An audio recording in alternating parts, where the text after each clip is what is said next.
ಅಣ್ಣ ಲೀಲೆ ವಿಶೇಷ ಕಾರ್ಯಕ್ರಮಕ್ಕೆ ಮತ್ತೊಮ್ಮೆ ತಮಗೆಲ್ಲ ಸ್ವಾಗತ. ಇಲ್ಲಿ ತನಕ ಸಾಕಷ್ಟು ಚರ್ಚೆ ಆಗಿದೆ. ಬನ್ನಿ ಮತ್ತೆ ನಾನು ಚರ್ಚೆನ ಮುಂದುವರಿಸ್ತಾ ಇದ್ದೀನಿ ಶ್ರೀ ಶಿವರುದ್ರ ಮಹಾಸ್ವಾಮೀಜಿಯವರಿಂದ. ಸ್ವಾಮೀಜಿ, ಒಂದು ಇಲ್ಲಿ ಪ್ರಶ್ನೆ ಹೇಳುವಂಥದ್ದು, ಉಪವಾಸ ಮಾಡೋದ್ರಿಂದ ಬದಲಾವಣೆ ಆಗುತ್ತಾ ಅನ್ನುವಂಥದ್ದು, ಉಪವಾಸ ಅನ್ನುವಂಥದ್ದು, ಈ ನಿರಚನ ಅನ್ನುವಂಥದ್ದು ಒಂದು ವ್ಯವಸ್ಥೆಯ ಮೇಲೆ ಸಾಕಷ್ಟು ಪರಿಣಾಮ ಬೀರುತ್ತಾ ಅನ್ನುವಂಥದ್ದು.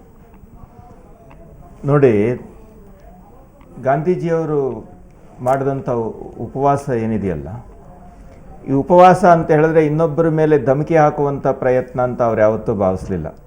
ಆತ್ಮನಿರೀಕ್ಷಣೆ ಮತ್ತು ಆತ್ಮಶೋಧನೆ ಅಂತ ಅನ್ನುವಂಥ ರೀತಿಯಲ್ಲಿ ಉಪವಾಸ ಅಂತ ಅನ್ನೋದನ್ನು ಬಳಸಿದ್ರು. ಅವರ ಉಪವಾಸದ ಅರ್ಥ ಏನು? ಒಂದು ಮಾತನ್ನು ಸರ್ಕಾರದ ಮೇಲೆ ಒಂದು ಬೇಡಿಕೆಯನ್ನು ಇಟ್ಟರು ಅಂತ ಹೇಳಿದ್ರೆ, ಸರ್ಕಾರದವರು ಅವತ್ತಿನ ಆಳುವ ಜನ ಅದನ್ನು ಗಮನಿಸಲಿಲ್ಲ ಅಂತ ಹೇಳಿದ್ರೆ, ಅವರಿಗೆ ತಿಳುವಳಿಕೆ ಹೇಳುವಷ್ಟು ಎತ್ತರದಲ್ಲಿ ನಾನು ಇಲ್ಲ, ಅದಕ್ಕೋಸ್ಕರ ನಾನು ಶುದ್ಧೀಕರಣ ಮಾಡಿಕೊಂಡು ಅದನ್ನು ಹೇಳಬೇಕು ಅಂತ ಹೇಳಿ ಆತ್ಮಶೋಧನೆ ಮತ್ತು ಆತ್ಮಶಿಕ್ಷೆ ಅಂತ ಅನ್ನುವಂಥ ರೀತಿಯಲ್ಲಿ ಉಪವಾಸದ ಪ್ರಕ್ರಿಯೆಗಳು ಪ್ರಾರಂಭ ಆದವು. ಅಲ್ಲ ಸ್ವಾಮೀಜಿ, ಒಂದು ಇಲ್ಲಿ ಅನ್ವಯ ಆಗುತ್ತಾ ಇಲ್ವೋ, ಒಂದು ಮಾತನ್ನು ಹೇಳಲೇಬೇಕು ಅಥವಾ ಆತ್ಮನಿರೀಕ್ಷಣೆ ಅನ್ನುವಂಥ ಒಂದು ಶಬ್ದವನ್ನು ಬಳಸಿದಿರಲಿ. ನಾನು ಈ ಮಾತನ್ನು ಹೇಳಲೇಬೇಕು, ಮಾಡಬಾರ್ದನ್ನು ಮಾಡಿ ನಿರೀಕ್ಷಣಾ ಜಾಮೀನು ಪಡ್ಕೊಂಡು ಗಟ್ಟಿಯಾಗಿ ಕೂತಿರುವಂಥ ಯಾರು ಉಪವಾಸ ಮಾಡೋದಿಲ್ಲ, ಅವ್ರ್ಯಾರು ಉಪವಾಸ ಮಾಡೋದಿಲ್ಲ. ಮಾಡಿದ್ರು ಆ ಉಪವಾಸಕ್ಕೆ ಅರ್ಥ ಇಲ್ಲ ಅಂತೀರಿ? ಅಲ್ಲ, ಅದು ಉಪವಾಸ ಅಲ್ಲ, ಅದು ಅಕಸ್ಮಾತ್ ಡಾಕ್ಟರ್ ಏನಾದರೂ ಸ್ವಲ್ಪ ಪತ್ತೆ ಹೇಳಿರ್ಬೇಕು. ವಾಸ್ತವವಾದ ಉಪವಾಸ ಅಂತ ಅನ್ನೋಂಥ ಶಬ್ದ ಇದೆಯಲ್ಲ, ಅದು ಆಹಾರ ಬಿಡೋದು ಅಂತ ಅನ್ನೋಂಥ ಅರ್ಥ ಅಲ್ಲ. ನಿಜ ನಿಜ. ನಿರಶನ ಬೇರೆ, ಆಹಾರ ಸೇವನೆ.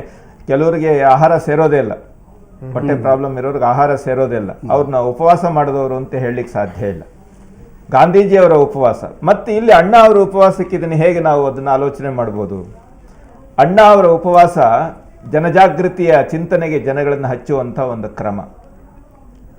ಈ ದೃಷ್ಟಿಯಿಂದ ಅಣ್ಣ ಅವರು ಸ್ವಾರ್ಥಕ್ಕಾಗಿ ಉಪವಾಸ ಮಾಡಿದ್ರೆ ಇದನ್ನು ಯಾರು ಗಮನಿಸ್ತಾ ಇರಲಿಲ್ಲ, ಅಥವಾ ತಮ್ಮ ಕೀರ್ತಿ ಪ್ರತಿಷ್ಠೆಗಳಿಗೋಸ್ಕರ ಮಾಡಿದ್ರೆ ಯಾರು ಗಮನಿಸ್ತಾ ಇರಲಿಲ್ಲ. ಇದು ಜನರ ಮನಸ್ಸಿನಲ್ಲಿರ್ತಕ್ಕಂಥ ನೋವಿಗೆ ಒಂದು ಆಕಾರ ಕೊಡುವಂಥ ಆಲೋಚನೆಗಾಗಿ ಉಪವಾಸ. ಈ ಉಪವಾಸದ ಹಿಂದೆ ಪಾರದರ್ಶಕತೆ ಮತ್ತು ಧೈರ್ಯ ಎರಡೂ ಬೇಕಾಗ್ತದೆ. ಈ ಉಪವಾಸವನ್ನು ಧಮಕಿ ಮುಖಾಂತರ ಅಡಗಿಸ್ಬೇಕು ಅಂತ ಮಾಡಿದಂಥ ಕೇಂದ್ರ ಸರ್ಕಾರದ ಪ್ರಯತ್ನ ಅವರ ಉಪವಾಸದ ಗಟ್ಟಿತನವನ್ನು ಸಾಬೀತುಗೊಳಿಸ್ತು. ಅವರು ಒಬ್ಬರಾಗಿ ಜೈಲಿಗೆ ಹೋದರು, ಉಪವಾಸವನ್ನು ಜೊತೆ ಕರ್ಕೊಂಡೋದ್ರು ಸ್ನೇಹಿತನ ಹಾಗೆ. ಅಲ್ಲಿ ಉಪವಾಸ ಬಿಡಲಿಲ್ಲ. ಬನ್ನಿ ಈಚೆಗೆ ಅಂತ ಹೇಳಿದ್ರೆ, ಇಲ್ಲ ನಾನು ಇಲ್ಲೇ ಇರ್ತೇನೆ ಅಂದರು. ಹೌದು, ಹೊರಗೆ ಉಪವಾಸ ಮಾಡಿದವ್ರನ್ನ ಜೈಲಿಗೆ ಹಾಕ್ತಾರೆ, ಅದನ್ನು ತಪ್ಪಿಸ್ಕೊಂಡು ಓಡೋಗುವಂಥ ಜನನೂ ಇರ್ತಾರೆ. ಆದರೆ ಒಳಗೂ ಉಪವಾಸ ಮಾಡುವಂಥ ಜನಗಳನ್ನ ಎಲ್ಲಿ ಹಾಕಬೇಕು? ಹೊರಗೆ ಉಪವಾಸ ಮಾಡಿದವರಿಗೆ ಜೈಲು ಶಿಕ್ಷೆ, ಜೈಲಿನಲ್ಲೇ ಉಪವಾಸ ಮಾಡೋರಿಗೆ ಏನು ಮಾಡ್ತಾರೆ? ನಿಜ. ಇದು ಆ ಆತ್ಮಸ್ಥೈರ್ಯ ಮತ್ತು ಆತ್ಮವಿಶ್ವಾಸದ ಒಂದು ಪರಾಕಾಷ್ಠೆ. ಇದು ಅದು ಒಬ್ಬ ವ್ಯಕ್ತಿಯ ಶಕ್ತಿ ಅಂತ ಹೇಳೋದಿಲ್ಲ, ಸಾವಿರಾರು ಜನಗಳ ಹೃದಯದ ಭಾವನೆ ಇದೆಯಲ್ಲ, ಆ ಭಾವನೆಯಲ್ಲಿ ಅಂಥ ಭೀಮಬಲವನ್ನು ತಂದುಕೊಡ್ತದೆ. ಅಮೃತವಾಹಿನಿಯೊಂದು ಹರಿಯುತ್ತಿದೆ ಮಾನವನ ಎದೆಯಿಂದಲೆದೆಗೆ ಸತತ ಅಂತ ಹೇಳಿ ಗೋಪಾಲಕೃಷ್ಣ ಅಡಿಗರು ಹೇಳ್ತಾರೆ. ಅವರು ಅದರಲ್ಲಿ ಒಂದು ಮಾತು ಹೇಳ್ತಾರೆ, ಬಂದೆ ಬರಬೇಕಯ್ಯೋ ಬಂದೆ ತೀರಲೇಬೇಕು ಈ ಬಾಳಿಗ ಆ ಮಹಾಪೂರ ಅಂತ. ಒಂದು ಈ ಪ್ರಜಾಪ್ರಭುತ್ವ ಅಂತ ಹೇಳಿದ್ರೆ ಹನಿ ಹನಿ ಮನಸ್ಸುಗಳೆಲ್ಲ ಸೇರಿ ಒಂದು ಮಹಾಪ್ರವಾಹದ ಸೃಷ್ಟಿ. ಆ ಹನಿಯ ಕ್ರೋಢೀಕರಣ ಇದೆಯಲ್ಲ, ಅದಕ್ಕೆ ಒಂದು ಪಾರದರ್ಶಕವಾದಂಥ ತ್ಯಾಗಮೂರ್ತಿಯ ಒಂದು ಪ್ರತಿಮಾ ಬೇಕಾಗ್ತದೆ. ಅಲ್ಲಿ ಗಾಂಧಿಯವರಿದ್ದರು, ಇಲ್ಲಿ ಅಣ್ಣ ಅವರಲ್ಲಿ ಅದನ್ನು ನಾವು ನೋಡ್ತಾ ಇದ್ದೀವಿ. ನಿಜ. ಭಾಳ ಭಾಳ ಅದ್ಭುತವಾಗಿ ಹೇಳಿದ್ರಿ ಸ್ವಾಮೀಜಿ. ತಾವು ಹೇಳ್ತೀರಿ ಸರ್? ಉಪವಾಸ ಅನ್ನೋದಕ್ಕೆ ಹತ್ತಿರದಲ್ಲಿರೋದು ಅಂತ ಅರ್ಥ. ಉಪ ಸಮೀಪಾರ್ಥೆ, ಸಂಸ್ಕೃತದಲ್ಲಿ ಉಪ ಸಮೀಪಾರ್ಥೆ ವಾಸಃ ಅಂತ ಅರ್ಥ. ಇಲ್ಲಿ ಅಣ್ಣ ನಿಜಕ್ಕೂ ಉಪವಾಸ ಮಾಡ್ತಾ ಇದ್ದಾರೆ ಅಂತ ನಾನು ಹೇಳ್ತಾ ಇದ್ದೀನಿ. ಯಾಕೆಂದರೆ ಅವ್ರು ಜನರ ಹತ್ತಿರಕ್ಕಿದ್ದಾರೆ. ಧಾರ್ಮಿಕವಾಗಿ ನಾವು ದೇವ್ರ ಹತ್ತಿರಕ್ಕಿರೋದು ಅಂತ ಅರ್ಥ. ಇಲ್ಲಿ ಅಣ್ಣಾಗೆ ಜನರೇ ದೇವರು. ಸೊ ಆದ್ದರಿಂದ ಅವರು ಜನರ ಹತ್ತಿರ ಇದ್ದಾರೆ, ಜನರ ಸಮಸ್ಯೆಗಳ ಹತ್ತಿರ ಇದ್ದಾರೆ ಅಂತ ಅರ್ಥ ಮಾಡ್ಕೋಬೇಕು. ಇನ್ನು ಅನಶನ ಅನ್ನುವಂಥದ್ದು ಸ್ವಾಮೀಜಿಯವರು ಹೇಳ್ದಂಗೆ ಆತ್ಮಶುದ್ಧಿಯ ಪ್ರಕ್ರಿಯೆ. ಅದು ಗಾಂಧೀಜಿಯವರು ಒಂದು ಏನು ವಿಶೇಷ ಗುಣ ಇತ್ತು ಅಂತಂದರೆ,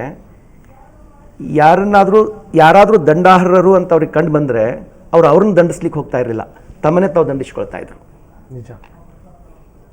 ತಮ್ಮನ್ನು ದಂಡಿಸಿಕೊಳ್ಳುವ ಮೂಲಕ ಆ ವ್ಯಕ್ತಿಯನ್ನು ದಂಡಿಸ್ತಾ ಇದ್ರು. ಅವನಲ್ಲಿ ಒಂದು ಸಂವೇದನಾಶೀಲತೆಯನ್ನು ಹುಟ್ಟಿ ಹಾಕ್ತಾ ಇದ್ರು. ಆ ವ್ಯಕ್ತಿ ಸಂವೇದನಾಶೀಲನಾಗಬೇಕು, ನನ್ನ ಸಲುವಾಗಿ ಇವರು ತೊಂದರೆ ತಗೊಳ್ತಾ ಇದ್ದಾರೆ ಅನ್ನುವಂಥ ಒಂದು ಸಂವೇದನೆ ಅವನಲ್ಲಿ ಹುಟ್ಟಬೇಕು. ಸೊ ಅದನ್ನು ಗಾಂಧೀಜಿಯವರು ಪ್ರಯೋಗ ತೊಗೊಂಬಂದಿದ್ದು. ಹೀಗಾಗಿ ಗಾಂಧೀಜಿ ಯಾವಾಗ ಉಪವಾಸ ಮಾಡೋದಕ್ಕೆ ಅಥವಾ ಅನಶನ ಮಾಡೋದಕ್ಕೆ ಅರ್ಥ ಇರ್ತಿತ್ತು. ಇವತ್ತು ಇನ್ನೂ ಅಣ್ಣ ಅಂಥವರು ಇದನ್ನು ಕೈಗೆ ಎತ್ತುಕೊಂಡಿದ್ರಿಂದ ಅದಕ್ಕೆ ಅರ್ಥ ಇದೆ.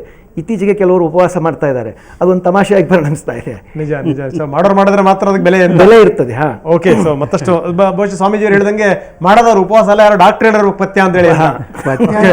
ಮತ್ತಷ್ಟು ನಾನು ಮಾತಾಡ್ತೀನಿ. ಒಂದು ಸಣ್ಣ ಬ್ರೇಕ್ ತಗೋಣ, ಅದಾದ ನಂತರ ಮತ್ತೆ ಚರ್ಚೆನ ಮುಂದುವರ್ಸೋಣ.